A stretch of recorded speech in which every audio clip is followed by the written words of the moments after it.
Hello everyone, welcome back. In today's video, we're going to continue on with our season preview series. Today, talking about the Minnesota Wild and the Dallas Stars. How they do in the 2022-2023 season, how they do in the 2023 offseason, and how they're shaping up going into the 23-24 season. Let's go to all of that coming up right now.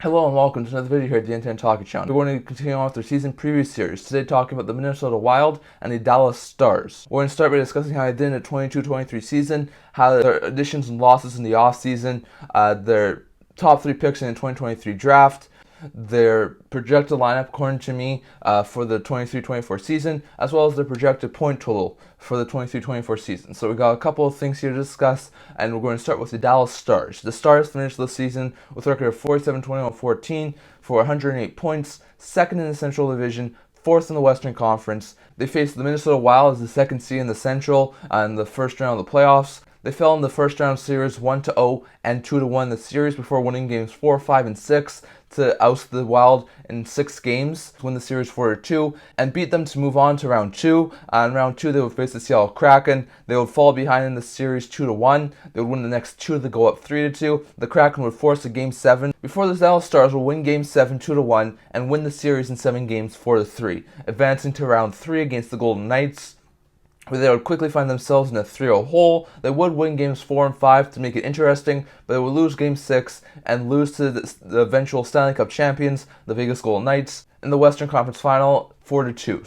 So Dallas had a fantastic year last year, one of the dominant teams in the Central Division, went to the Western Conference Final, so they were one of the last 4 teams standing. They were a fantastic season last year, and in my eyes, they have the ability to make another fantastic run this upcoming season. So if you look at what their offseason losses and additions, the losses, they had Domi, who signed with Toronto in free agency. They had Glendening, who signed in Tampa as a free agent. They had Kiviranta, who's currently on a PTO in Colorado. They had Studnik, who signed with Seattle. They had Tuft, who signed in Colorado, as well as Frederick Olsen, who they traded there.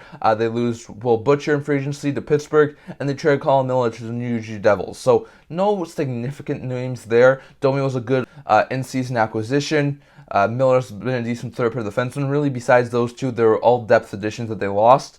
In exchange, they add Gavin Bayreuther, who's a decent depth defenseman. They add Matt Duchene, who's a solid middle six forward. They add Sam Steele, who can be a good third, fourth-line forward.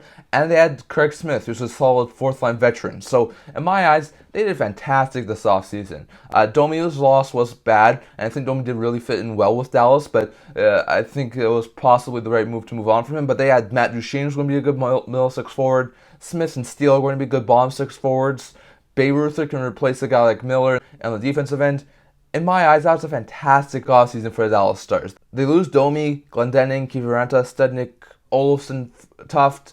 Most of those guys are bottom six forwards or spare forwards. I think Kiviranta was a good fourth line forward. Glendening was a good fourth line forward. Domi, after being acquired in season, was a good middle six forward. They get Duchene to replace Domi as middle six forward. They get Steele and Smith, who help in the bottom six. And they get Bayreuther, who's going to help replace Miller and Butcher on that defensive end. So in my eyes, they have a fantastic offseason. Not too many additions, not too many losses, but I think the Duchene addition will improve that top middle six. Steele and Smith give them a lot more depth, and Bayreuther is going to be a fantastic 6th, 7th defenseman for the Stars. So in my eyes, fantastic moves there from the Dallas Stars. If you look at their top 3 picks in the 2023 draft, in the second round, 29th overall, they selected left shot defenseman Tyler Bertucci, who's a solid defenseman. He could easily be a good second, third-pair defenseman in a couple of years' time. In the third round, 15th overall, they added Brad Gardner, who's a decent possible third, fourth line center in time. And then in the fourth round, they add right shot defenseman Minetayan, who's going to be a solid third-pair defenseman possibly in time. So Stars didn't have too many picks, but the picks they did have, I think they definitely did hit home with them. So the Stars have a pretty good draft in my opinion.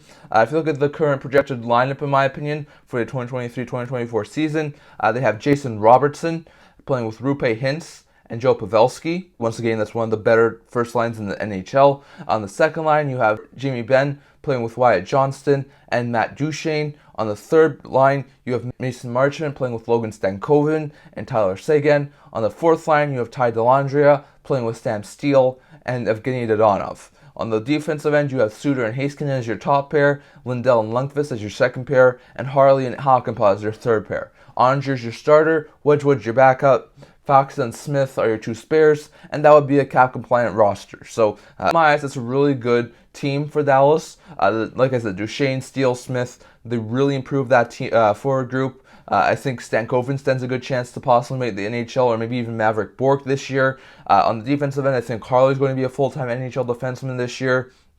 I think Gavin Bayreuther, if there's injuries, is going to be called up. So in my eyes, I think the Dallas Stars have a fantastic offseason. Adding all those guys, I think that lineup looks lethal. Even if they run into a couple of injuries, they still have a lot of depth on that team too. So Dallas looks really good. If you look at my current projected point total for the 23-24 season for this Dallas Stars team, I currently have them finishing with a record of 52, 20, and 10 for 114 points.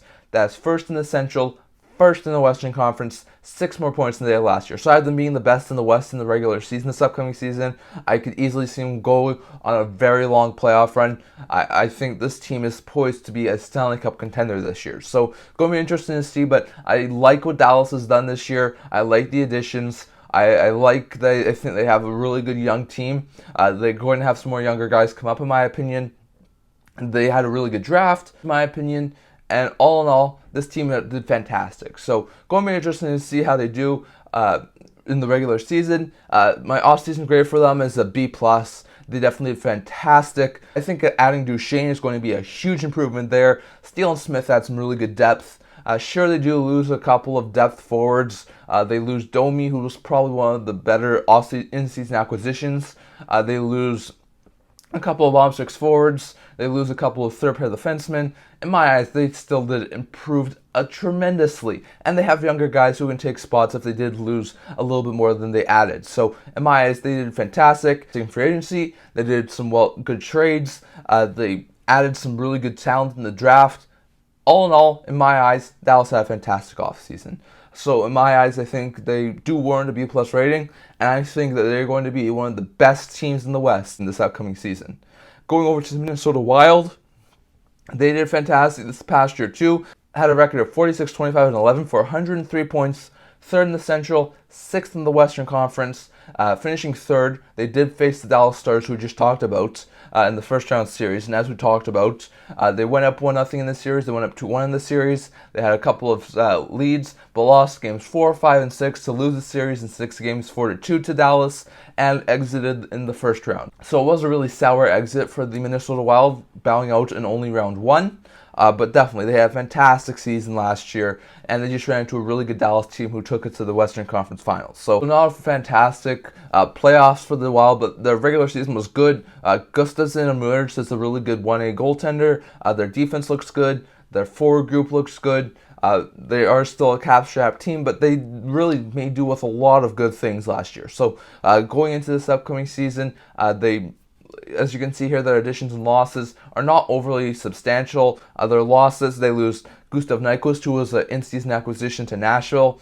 They lose Oscar Sundqvist, who was an in-season acquisition to St. Louis. They lose Mason Shaw, who's currently a UFA. They lose Sam Steele to Dallas. They lose Ryan Reeves to Toronto. They lose Matt Dumba to Arizona. And they lose John Klingberg, who was an in-season acquisition to Toronto. So their biggest off-season losses were in-season acquisitions. Nyquist, Sundqvist, and Klingberg were all acquired at the 2023 deadline, and they all wound up leaving, which I don't think is too much of a surprise. Shaw's a pretty bad loss. Steele's a pretty bad loss. They're good bottom six forwards.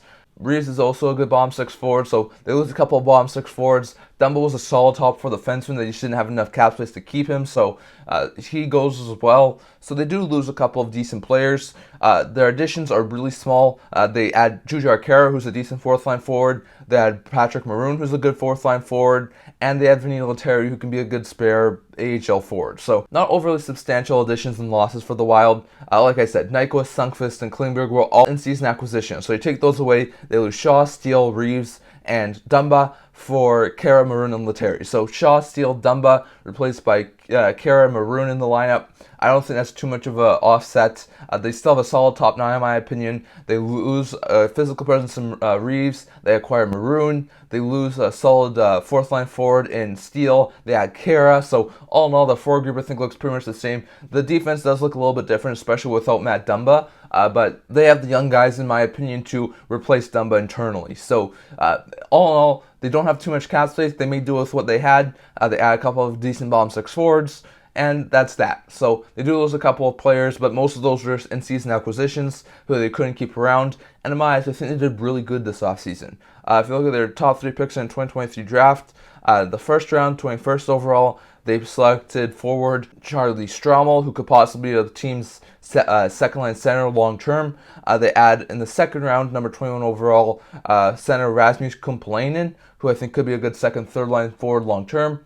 And then 32nd overall in the second round, they select forward Riley Heidt, who I as well think could be a good versatile forward in their middle sixth long term. So they had some pretty good draft capital. I definitely capitalized on it. I think they definitely did really good drafting. I think they definitely made do with what they had. And I think they did fantastic. I think Strommel's a good player. Height's a good player at where he was picked. Kumppalainen should be a good player. And they definitely had a couple of other ones who I think were really good as well. So the Wild had a fantastic draft in my opinion. If you look at their current projected lineup for the 2023-2024 season, I currently have Kaprizov playing on the top line with Ryan Hartman and Matt Zuccarello.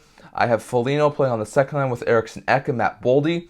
On the third line, I have Frederick Gaudreau playing with Marco Rossi and Marcus Johansson. And on the fourth line, I have Patrick Maroon playing with Connor DeWar and Brandon Duhaime. On the defensive end, I have Middleton and Spurgeon being top pair. I have Brodin and Addison being second pair. And then I have Faber and Goligoski being the bomb pair. I have Gustafsson being the 1A, Fleury being the 1B. I have Kara and Merrill being spares. And they would be just enough under the cap to be cap compliant. They would only have, I think, $43,000 in space. So definitely, that would be a decent roster. If Addison and Faber can take steps forward this year, Addison in his sophomore season, Faber in his rookie year, if both those guys take steps forward to replace guys like Dumba last year, they should be fine defensively. If Gustafsson can continue to prove that he's a good goaltender and have numbers like he did last year, the Wild's goaltending should be good. The forward group looks pretty decent. I think Maroon, DeWar, Duhaime could definitely be a really good fourth line.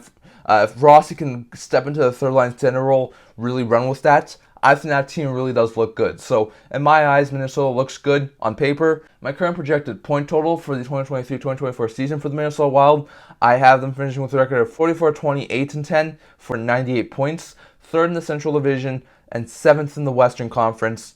5 less points than they had last year. So I've been taking a little bit of a step back than last year. I still think they're a really good team, but they did lose a couple of pieces that made them a really good team, especially Dumba. So I do think there'll be some hiccups. They do have a little bit of a younger defense. But all in all, I think they're still a really good team. And I think they'll still finish the top 3 in the Central Division. I think even though the Central's middle is a little bit murky with teams like Arizona, Nashville, St. Louis, Winnipeg, and Minnesota, I think Minnesota's probably the class of the middle in the Central Division. So I still have them making the playoffs. I still have them being a top 3 team.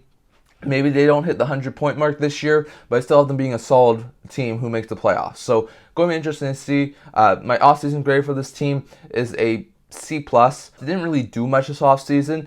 Their drafting was pretty okay. They lose a couple of in-season acquisitions. They replace some of the guys they lose that were with the team last year before the trade deadline. So all in all, I think they did all right. Pretty average season. They do lose Dumba, which is a little bit of a big blow. But like I said, they have Addison, they have Faber. Those two can probably replace Dumba. All in all, I think they did fantastic this offseason. So they did all right. I think a C+ is warranted there after a pretty mediocre offseason. Offseason where they didn't really do much. So going interesting to see how these two teams do. But for the Wild, I expect them to do really well. They had a mediocre offseason, just a little bit above average. And I think they'll still be a top 3 team in the Central Division. So definitely, love to hear your thoughts down in the comments on all I was discussed today.